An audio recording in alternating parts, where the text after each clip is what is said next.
Let's first establish the difference between communication and information.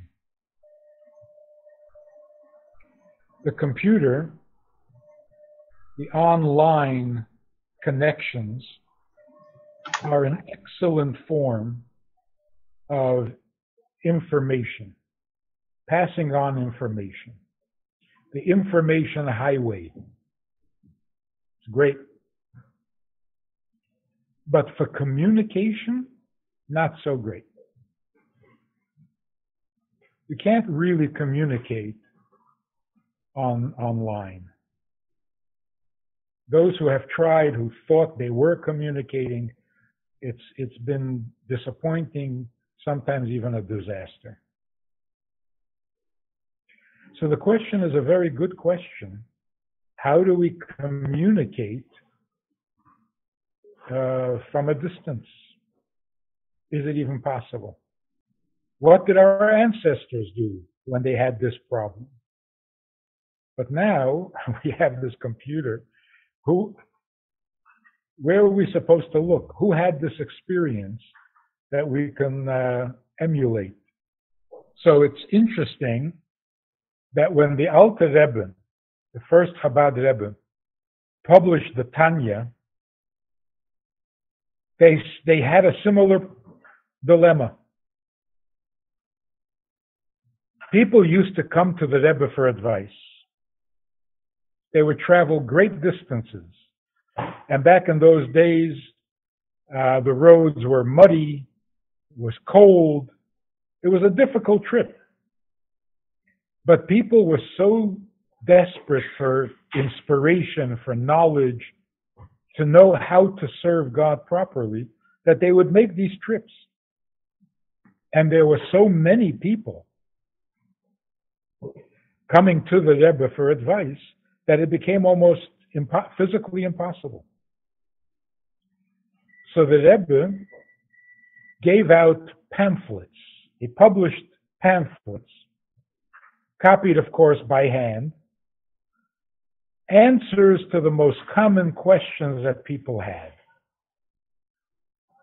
Eventually, those pamphlets were gathered into a book form, and that became the Tanya. So the Alter Rebbe writes in the introduction that when he mentioned the idea of giving the advice in writing so that people don't have to make that difficult trip and don't have to come to him for the advice, many Hasidim objected. It's not the same. Reading advice from a book is not the same as a personal visit where you know that the Rebbe is talking to you, addressing your particular individual problem. How can a book that is written for the public, how can it replace a personal visit? We're asking a very similar question. How can the computer replace a visit from grandpa?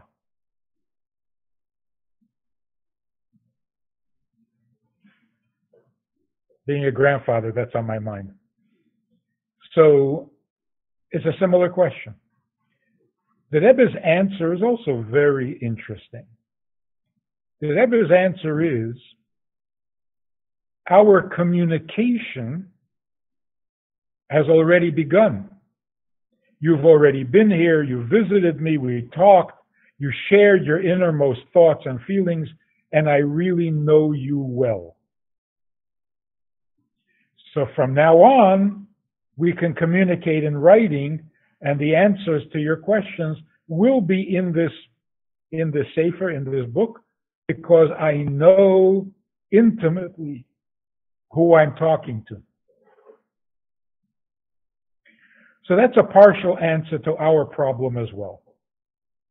The people you're intimately familiar with, you can kind of extend and expand on that communication using the computer.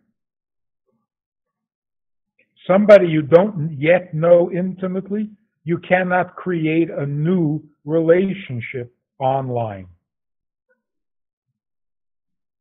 So at least for those people who we know well, we can use the computer, and it even works as communication, not only information. Other than that, we use the computer to share information. And this information can be extremely valuable. So it is not an exaggeration to say that Zoom has become the modern yeshiva. Every rabbi, every shliach, everyone who has anything to say is teaching in this great yeshiva. The yeshiva of Zoom. And the information can be very inspiring. The information can be very enlightening. The information can be life-saving.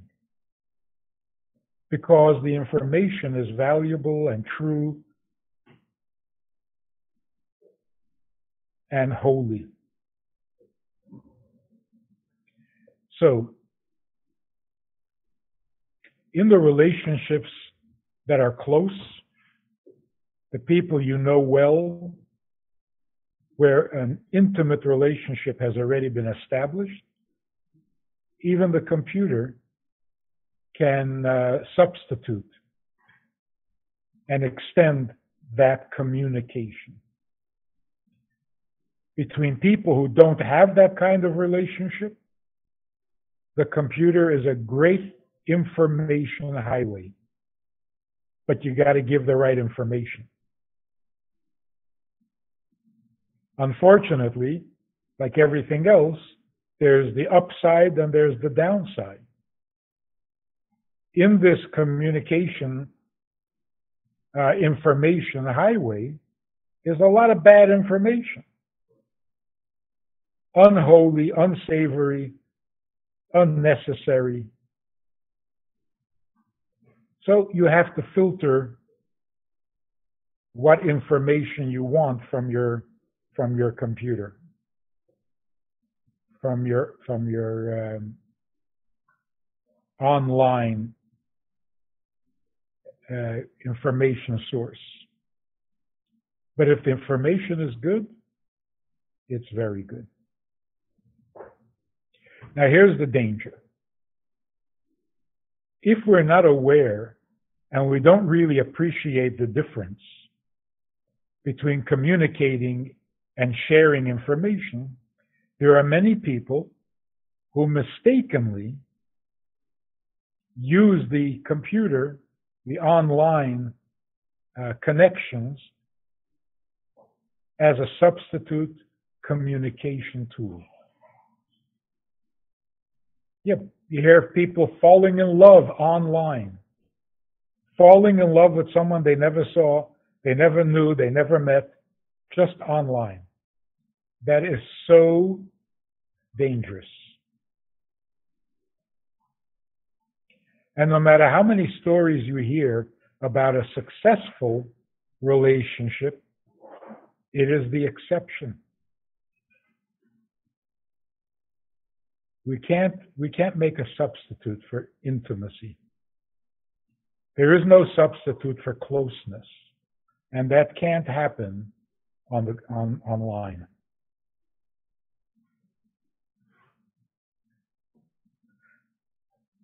Particularly children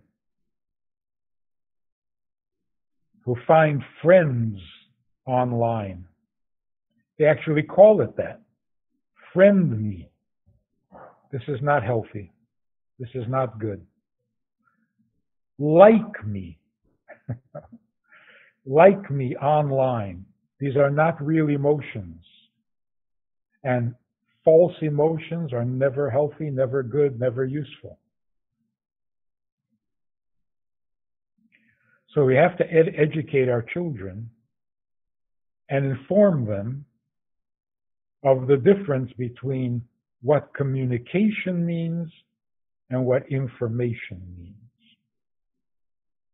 So let's talk about that for a moment. What is communication?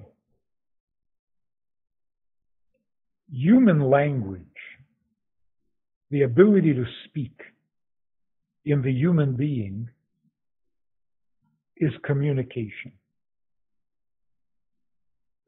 What's unique about human speech compared to the speech of animals is that in the human being, our words, our language, communicate something about the speaker. An animal can communicate danger. An animal can communicate victory, fear, nothing personal. In other words, it's just information. Communication means communicating something about yourself, passing something of yourself to your listener. And that's why false communication, lying, deceiving, misleading, is such a terrible sin. Putting a stumbling block before the blind by giving false information, false direction, so on. Real communication means something about me has been revealed. So communication is revelation, not just a sharing of knowledge or of information. In other words, communication must be personal. If all I tell you is that 2 and 2 is 4, I haven't communicated. I've shared information. I've told you a fact. I haven't revealed anything about myself.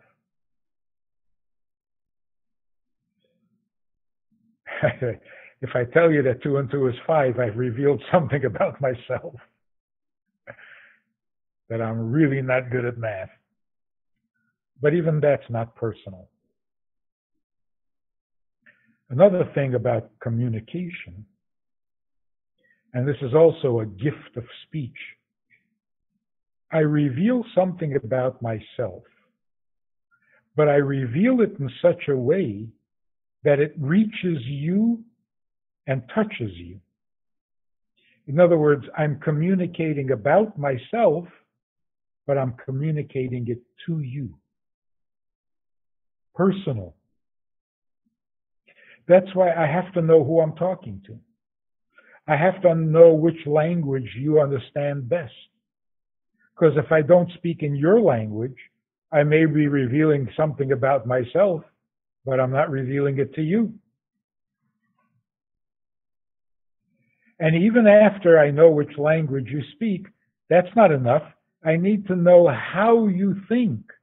How do I express myself in a way, yes, in your language, but also in a way that you can appreciate, that makes sense to you.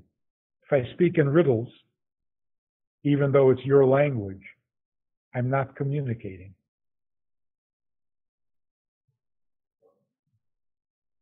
If I say something too personal, you can't hear this. It doesn't make you comfortable. I'm revealing something about myself, but not to you.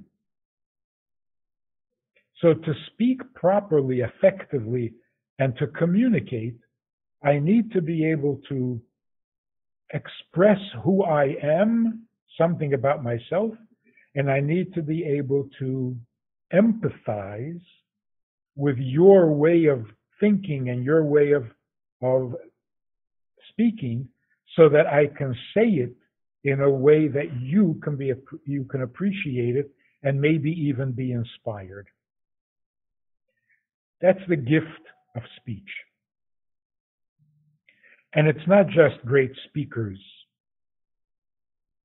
who can reveal something of themselves that moves a crowd, that inspires a large group, We do this all the time in our lives, even in little ways. To know the right thing to say to a child when they're upset or frightened.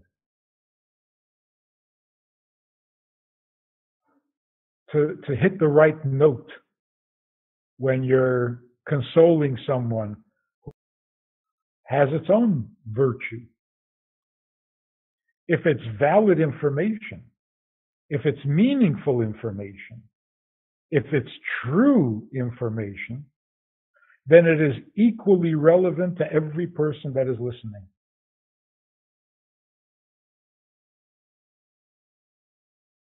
Communication can't be that broad.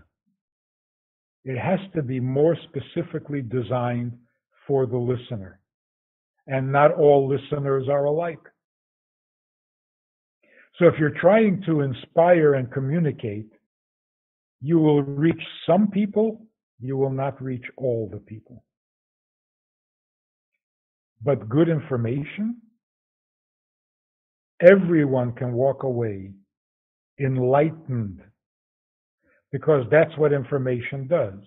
Information enlightens. Yeah, people can get excited about the information you're sharing, but that's not you inspiring them. It's the idea. The information inspires them. So there's a familiar expression that Hasidim use a lot. Words that come from the heart will enter the heart of the listener and will have the proper effect. Words that come from the heart will enter the heart. In other words, if I'm really communicating something about myself, something meaningful to me, it will find the right response in you, because the heart responds to the heart. That's communication. When it comes to information, that restriction or that qualification doesn't apply. If I'm giving you good information, if I'm telling you what is true and valid and important, it doesn't matter whether it's coming from my heart. I don't even have to be sincere. And I don't really have to care whether you're listening or not. Because what I'm saying is valid in its own right. So it really doesn't matter who's saying it. And for that we have another famous expression. Kabel es ha'emes mipisha omre. Accept the truth regardless of who's telling it to you. The person telling you this information might be a hypocrite. He might not himself believe in what he's saying. But if he's saying the truth, why would you care? What difference does it make? The person's insincerity does not invalidate the truth and the importance and the logic of the information that he's sharing. In these days, when we are forced to use the computer as our language, we have to take advantage of the virtue of information, even though we can't use it so well for the virtues of communication. It is a great blessing. The ability to pass on information to such distant places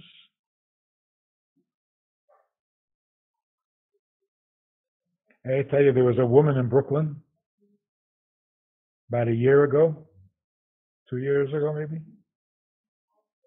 She was from New Guinea, from the jungles of New Guinea. She was in Crown Heights attending the women's yeshiva. How did that happen? The internet. Years ago, she went online and she heard many of the talks that I put out online. She was fascinated. She encouraged her friends. And an entire community of people in New Guinea made it a habit to go online to listen to rabbis teaching Torah.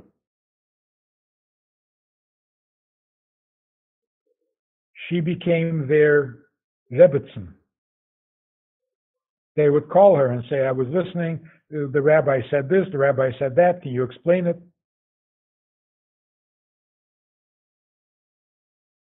Eventually, she decided that she must become a Jew. And she was in the process of converting when I met her. Now, here's the point.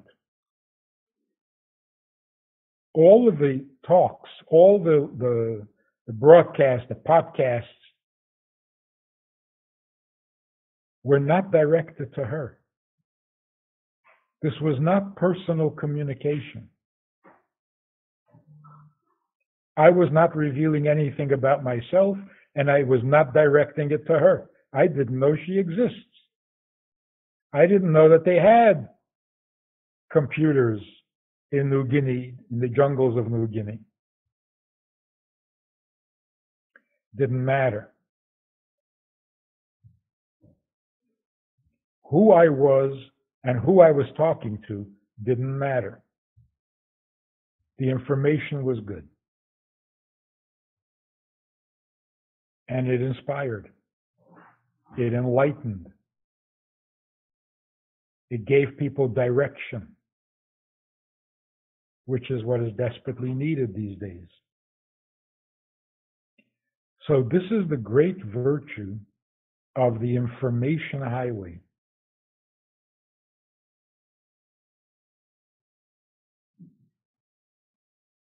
I would like to think that the good use of the internet far outweighs the bad.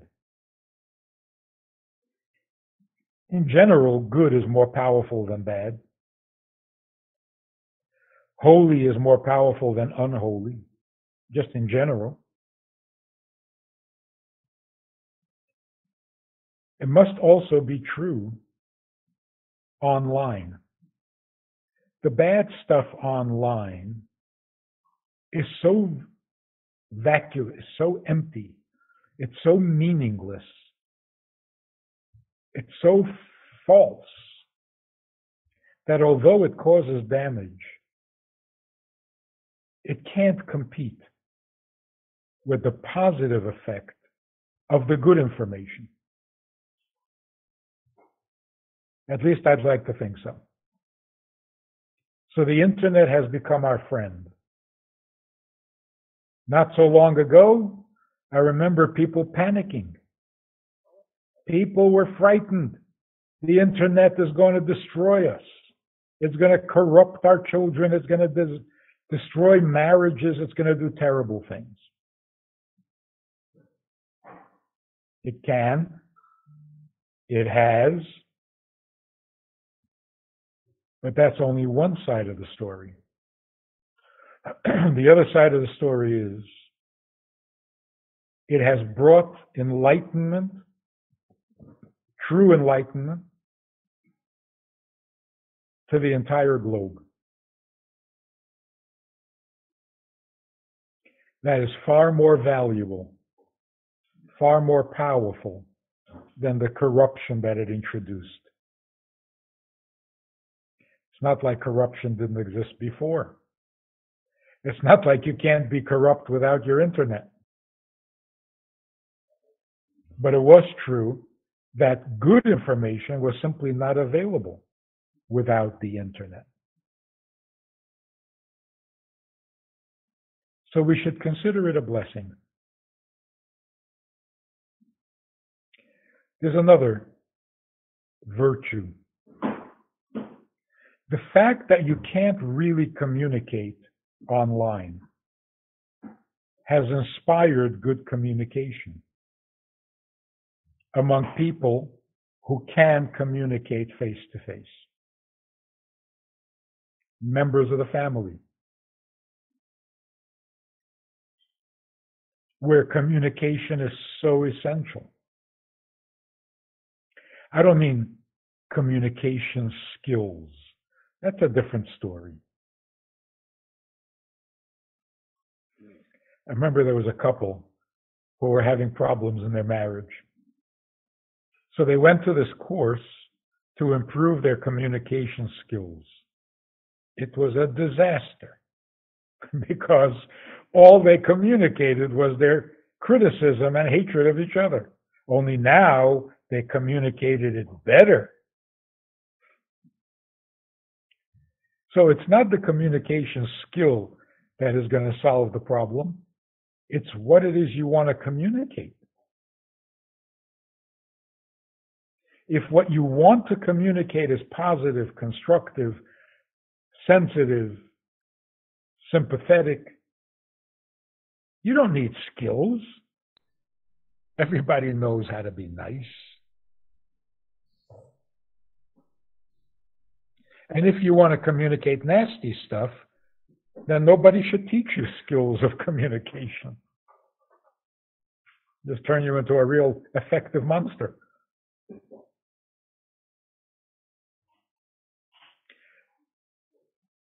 There are relationships that are suffering because of the virus, because of the lockdown. People stuck in the house with each other. It can be very irritating if things are not comfortable between them. But by and large, I hear much more good news than bad news.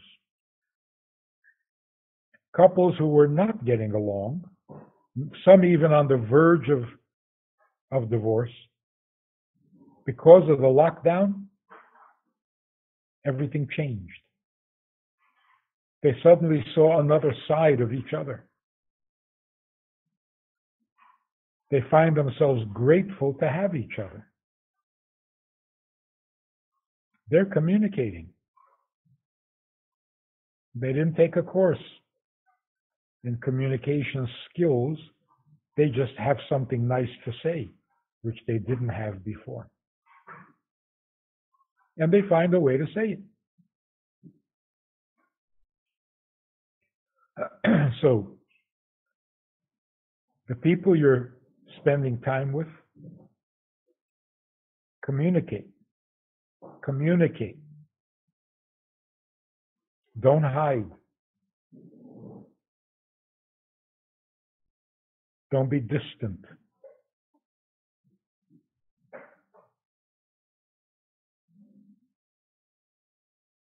That's where real communication takes place. And that itself is another blessing.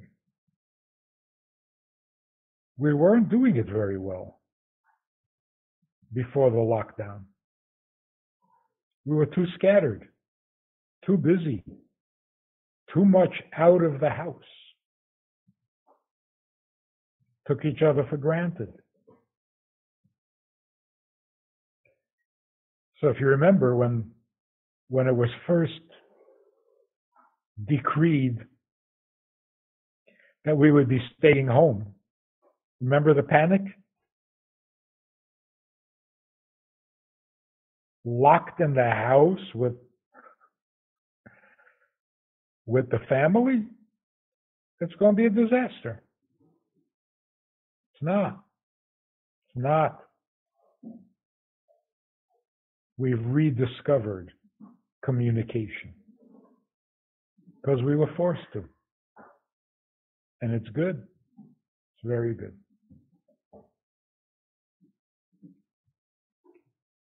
At the same time, you can go online and get information, valid, good, helpful information on any topic you want.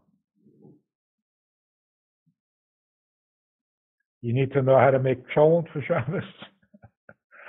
Hundreds of sites will tell you how to make cholent. Hundreds of different types of cholent. What could be better? You want to know how to prepare gefilte fish?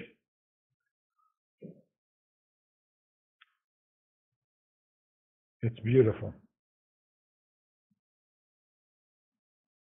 The sad part is people who don't have anyone at home to communicate with because they live completely alone.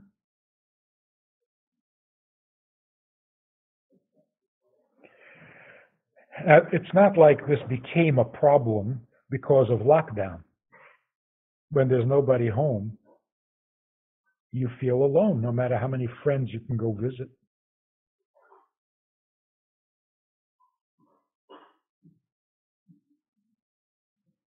So there's that famous Billy Joel song, The Piano Man, where he says, you can share a drink called loneliness, and it's better than drinking alone. Which means there's loneliness and there is aloneness. Loneliness you can share. Two lonely people get together, they feel better. They've shared their loneliness. But what do you do with the feeling that you're all alone in the world? So after the party, when you come home, you find yourself still lonely? No, now you're alone. That can't be shared. It also can't be tolerated.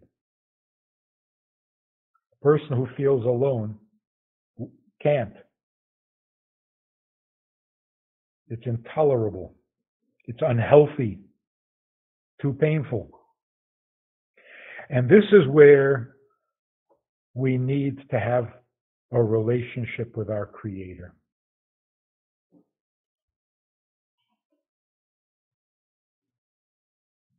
The real cure for the sense of aloneness is God.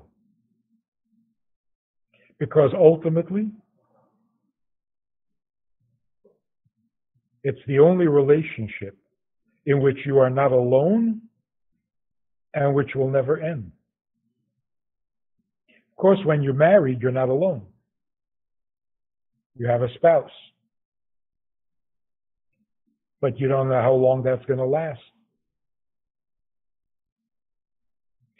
So it is a great relationship, and it's a great antidote to aloneness, but it's not forever. So while it's there, it's wonderful. When it's not there, it's terrible.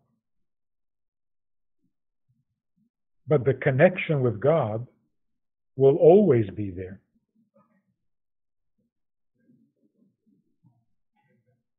And it's always available at any time, even if many years have gone by and you've had no connection to God.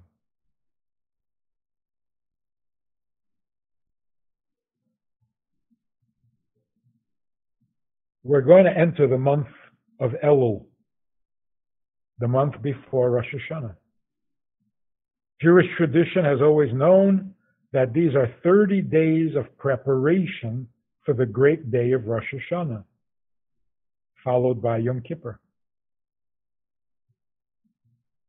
But there's something really beautiful about this month that Chabad teaches. How do you prepare for Rosh Hashanah? Traditionally, the assumption was Rosh Hashanah is a day of judgment. Get your act together. You want to come out on the right side of the judgment, right? So get your act together. Start behaving. Make nice. Be good. Regret all your past mistakes and sins. Ask for forgiveness. Clean the slate, because the day of judgment is coming, and that is Rosh Hashanah. Chabad adds another note, another flavor. On Rosh Hashanah, we're going to coronate God as our king. A king is not a dictator. There's another word in Hebrew for dictator. It's not melech. On Rosh Hashanah, we coronate God as our king, because a king is someone you accept. You coronate your king because you want him to be your king. The king accepts because he wants to be your king. Your king. If he doesn't like you, he doesn't want to be your king. How do you prepare for this meeting where you're coronating the king and the king is accepting the position?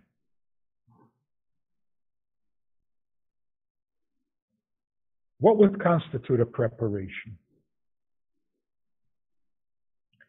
So the Rebbe says, during the month of Elul, God is more available than the rest of the year. Like a king who doesn't wait for the people to come to the palace, he comes out to the field where the people are working. He's not wearing the crown. The crown doesn't leave the palace. He's not wearing his royal garments. That's only in the palace. At the same time, the people in the field are not dressed for the occasion either. They're not wearing their Shabbos best. They're wearing their work clothes. The king comes to the field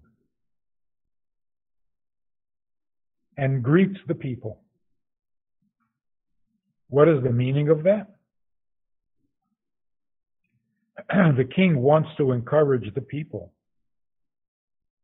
that on the day when everyone is invited to the palace, they too are invited. That's his message. You're invited to the palace.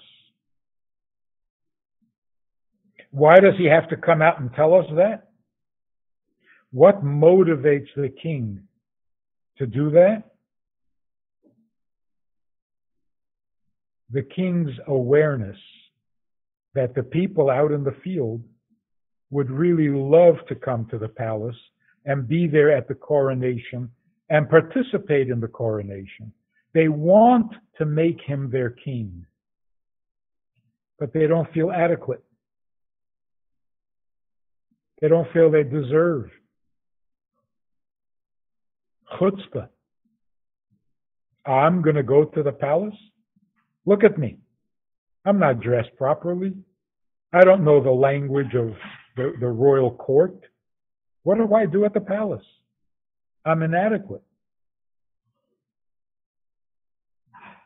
Knowing that the people wish to come to the inauguration or to the coronation, that inspires the king. It moves him. And in response, he comes out to tell the people, thus for us as a preparation for Rosh Hashanah. What does it mean that God is more available? You're more easily inspired. You hear something, you're inspired. Had you heard exactly the same thing a month ago, you wouldn't have been so inspired. There is something in the air, something in the cosmos during this month where God makes himself available, meaning it's easier to relate to him. It's easier to be moved by the thought of him because he's there telling you that you're invited, that he's thinking about you.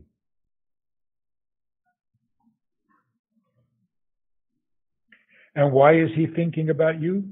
Because he knows that in your heart of hearts, you want to be at the coronation. So your desire to be there inspires the king. The king then comes to the field to encourage you. And then together, we can meet in the palace for the coronation, which is Rosh Hashanah. So we have 30 days. The Rebbe once commented, it isn't possible that 30 days go by and any Jew in the world did not have an inspired moment, even for the moment, but something moved him. Bound to happen. And in fact, I'm hearing from people. The thought of Rosh Hashanah approaching, all of a sudden God is starting to make sense. It's partly the effect of the lockdown. When you spend time with yourself, you're not running around, you're not shopping, you're not visiting, you're not taking a jet plane anywhere. You get to know yourself. You hear yourself thinking. You get to know yourself. And you're pleasantly surprised. Your intuitive self, your healthy instinct self, it's pretty good. There's a good positive side to you that you've been ignoring and neglecting. And it's so pleasant to find it, to hear it, to hear yourself. So without lectures and without fiery speeches, people are discovering their relationship with God. That is the best antidote for feeling alone. It's the most reliable, the most consistent, the most indestructible relationship. And if you felt, how can I have a relationship with God so that I am not alone in the world because he is with me? I'm not that religious. I'm not that holy. I'm not that noble. Well, God is going to come out to the field, to where you are, to where you think you're stuck. And he's going to let you know that you are invited. There's a seat at the table with your name on it, place card. And if you don't show up, God is going to miss you.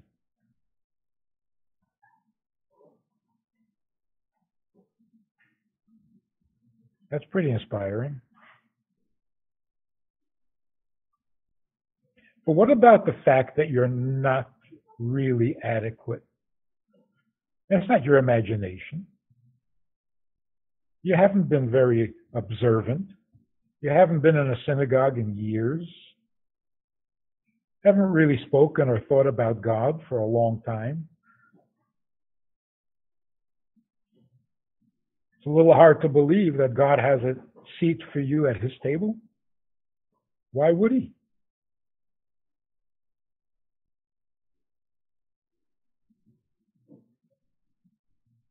Well, you don't know yourself and you don't know God.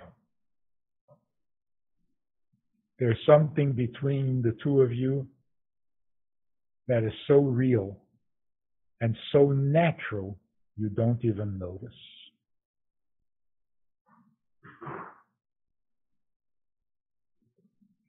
It's like, you don't notice that you're breathing when your breath is natural. You notice you're breathing when your breathing stops being natural.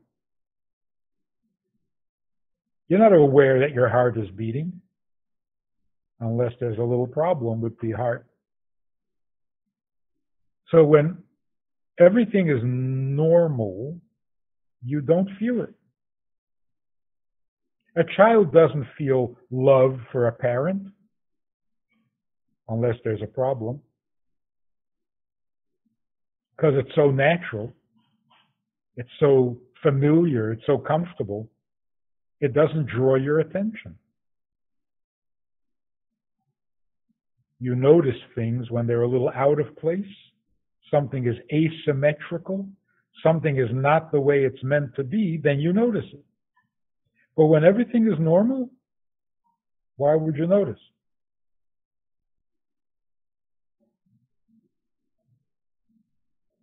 It's not like the comedian who says, I'm a little out of breath because it's been a long day and I've been breathing the whole time. You don't notice that you're breathing. You don't notice that you have a profound relationship with God. Not because you're insensitive, but because it's so natural. That's what people mean when they say, I don't practice, I don't do all the rituals, but I am a Jew and I'm as Jewish as anybody else. See, this is what they're talking about. That natural default relationship, to use a computer term, is so natural that you don't notice it. So why haven't you thought of God for a long time? What's to think? He's my God. I'm Jewish. Well, when somebody challenges that, when somebody says, oh, you're not really Jewish, are you? Because you don't come to synagogue, because you don't donate to Israel. So you're not really Jewish. Whoa. Then all of a sudden you're noticing how Jewish you really are. So those who are truly alone, and the lockdown, of course, makes it worse, start noticing where you're truly connected. Start noticing who really seeks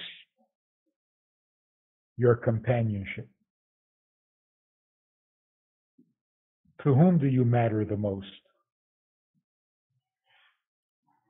God created you, and you matter the most to another creation? I don't think so. If God created you, then you matter the most to Him. In a lesser degree, your parents gave birth to you. You matter to them more than to anybody else. But they only gave birth to you. They didn't create you. And they didn't create themselves. So if you matter to your parents, you matter even more to your Creator. Take advantage. Get all the benefits that comes from that relationship. It's there. Why aren't you benefiting?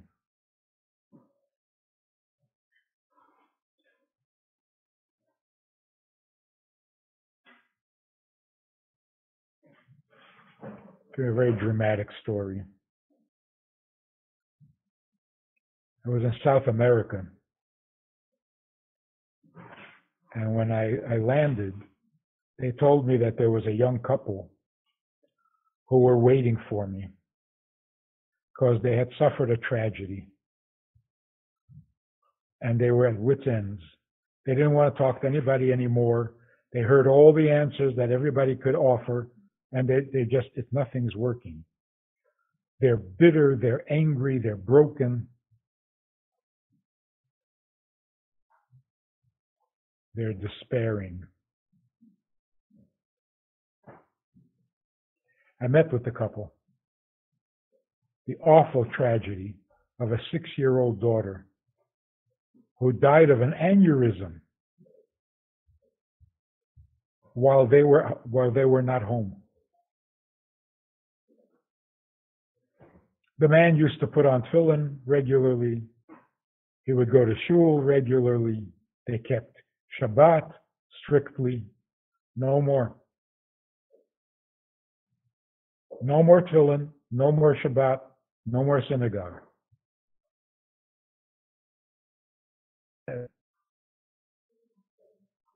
About God's justice and God's judgment and hidden good. It was all said already. So I knew I had to say something that was totally unexpected. Otherwise, I wouldn't even have their attention. So the first thing I said was, has your daughter communicated with you yet?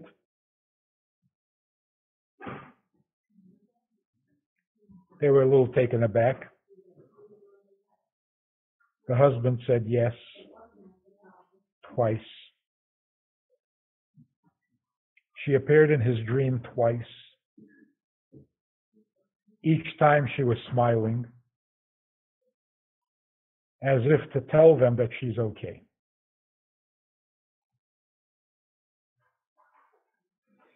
I said, why did she have to come twice? To tell you the same thing twice? Souls don't do that. They don't visit unless they really have to. Once was enough. So she was trying to tell you something else. She was trying to tell you that she is happy, but that you're not letting her. She's really not happy to know that because of her, you stopped putting on tefillin. And because of her, you stopped keeping Shabbat. Essentially, your daughter is saying, don't give up on me. You're my father. You're my mother. Don't quit on me. See, here's what happens. People go into grief and they become mourners and forget to be parents. You're still a father, you're still a mother, and she is still your daughter. And what you're doing affects her. What she is doing affects you. So she came and told you, I'm okay to make you feel happier. But it didn't work.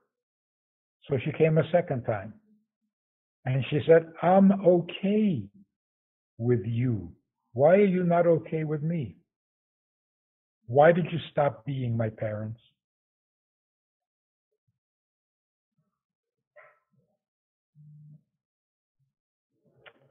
The man said, should I put on the tefillin now or should I wait till I get home?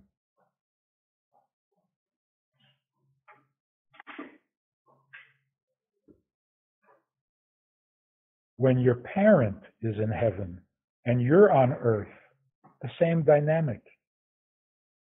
When does a father stop being a father? Just because he's far away? When does a mother stop being a mother?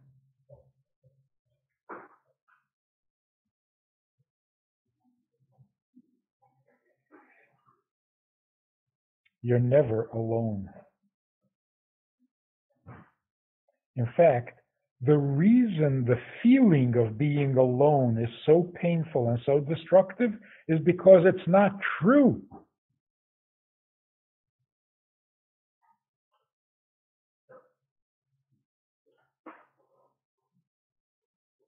and you can't fool Mother Nature. So when you think you're alone and you're not alone, it's not going to feel right. It's not going to feel good. It's going to mess everything up. So speaking of truth, you're never alone. You didn't come into this world alone. You will never be in this world alone. Unless you're a mushroom. Just sprang up out of nowhere.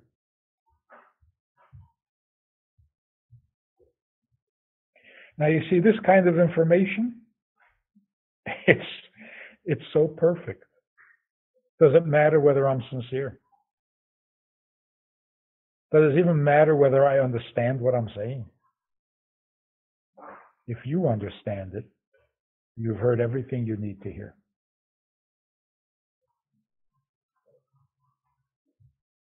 That is magnificent. I don't know you. I'm really not talking to you. I'm basically talking to myself and this camera. And yet the information is so valid, so valuable, so real. Who cares?